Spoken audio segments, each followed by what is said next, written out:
чух далечен звън, звън внезапен и тревожен.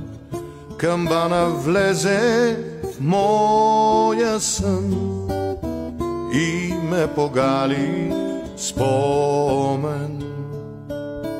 Звезда над мене изгоря, нощта от болка потрепери. Прошепна хор, в храма спях, дете бях и се молех. Запалих свещ от друга свещ, ръка целунах на старица и нещо скъса се в мен, като в ранена птица.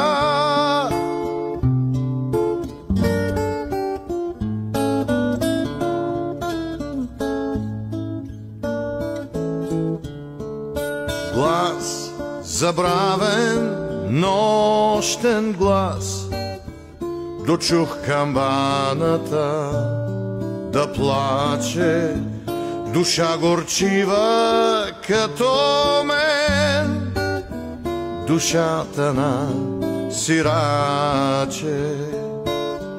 Забравих страх, усетих Бог и светлината ме прегърна и времето задълго спря. Аз в себе си се върна.